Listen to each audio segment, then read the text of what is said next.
Assalamualaikum warahmatullahi wabarakatuh. Salam sejahtera untuk kalian semua. Bagaimana anak-anak kabar hari ini? Semoga kalian selalu dalam keadaan sehat walafiat, sehingga kalian tetap bersemangat untuk belajar. Sebelum belajar, tentunya nanti kalian harus berdoa menurut agama dan kepercayaan kalian masing-masing, agar ilmu yang kalian peroleh akan bermanfaat.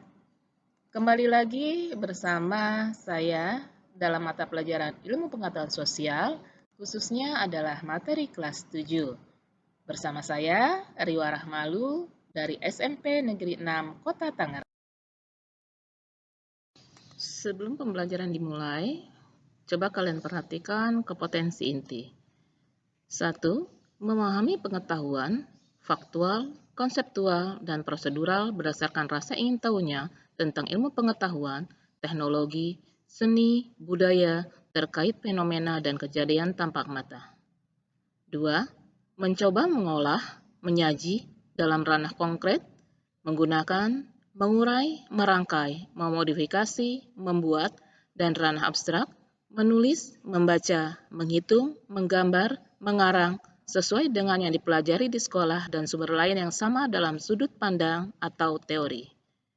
Sementara kompetensi dasarnya, 3.3, memahami konsep interaksi antar manusia dengan ruang sehingga menghasilkan berbagai kegiatan ekonomi, baik itu produksi, distribusi, konsumsi, permintaan, dan penawaran, dan interaksi antar ruang untuk kelangsungan kehidupan ekonomi, sosial, dan budaya Indonesia. 4.3, menjelaskan hasil analisis tentang konsep interaksi antar manusia dengan ruang, sehingga menghasilkan berbagai kegiatan ekonomi, baik itu produksi, distribusi, konsumsi, permintaan, dan penawaran, dan interaksi antar ruang untuk kelangsungan kehidupan ekonomi, sosial, dan budaya Indonesia. Tujuan pembelajaran. Setelah pembelajaran berakhir, siswa diharapkan dapat: pertama, menjelaskan pengertian konsumsi. Kedua, menjelaskan tujuan konsumsi. Ketiga, menyebutkan macam barang konsumsi. Keempat, menjelaskan faktor yang mempengaruhi tingkat konsumsi. Dan yang kelima, menyebutkan pola konsumsi. Baiklah, kita masuk ke pengertian konsumsi.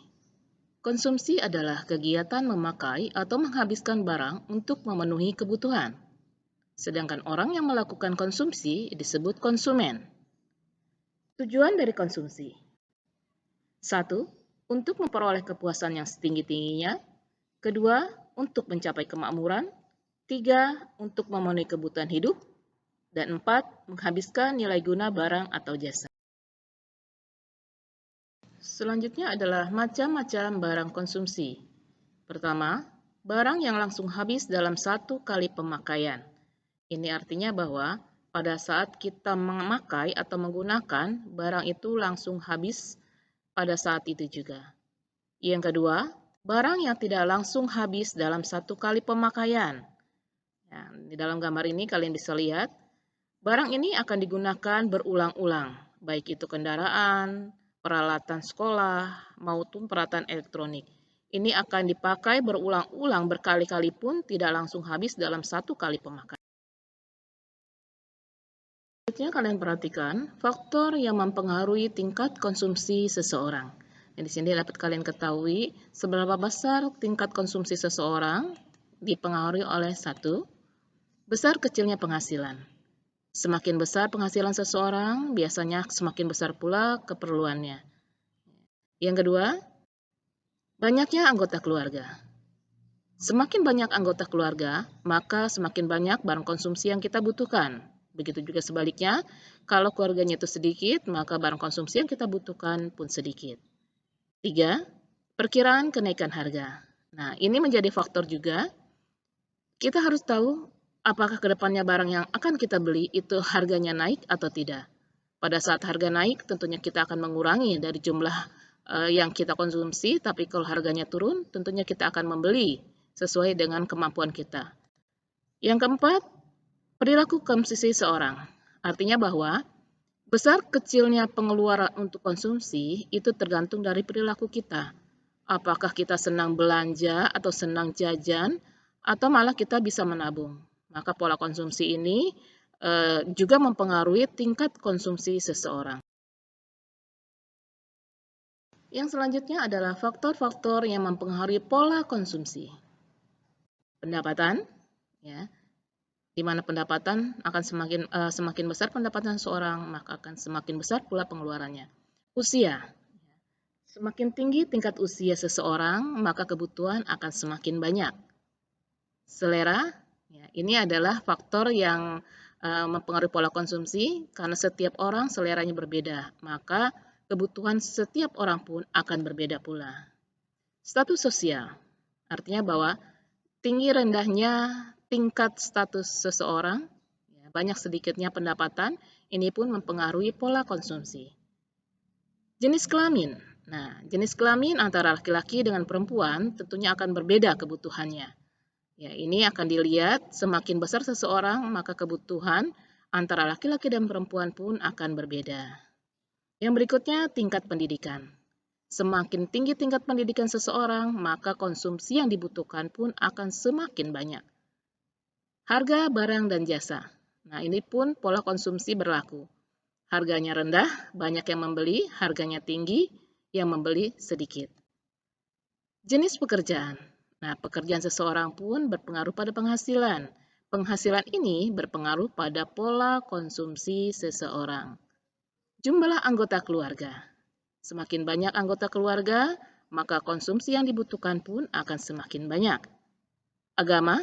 Nah, kalau dalam hal agama, masing-masing mempunyai keperluan berbeda. Contohnya saja di Bali. Di Bali, agama Hindu. Setiap peringatan mereka membutuhkan yang namanya konsumsi akan barang yang dibutuhkan. Setiap kegiatan keagamaan, di sana banyak sekali kegiatan keagamaan, maka kebutuhan pun akan semakin banyak. Yang berikutnya, lingkungan tempat tinggal. Antara di pedesaan dengan di perkotaan, tentu pola konsumsinya akan berbeda. Karena kalau cenderung masyarakat kota, itu lebih banyak mengkonsumsi barang dibandingkan yang tinggal di daerah pedesaan. Yang selanjutnya adalah gaya hidup. Nah, ini yang dikatakan tadi, gaya hidup itu artinya adalah perilaku seseorang untuk mengkonsumsi suatu barang. Semakin ada penghasilan atau banyak penghasilan, maka konsumsinya pun akan semakin banyak. Jadi mengikuti gaya hidup. Baiklah anak-anak, untuk materi tentang konsumsi, ini saya cukupkan sampai di sini.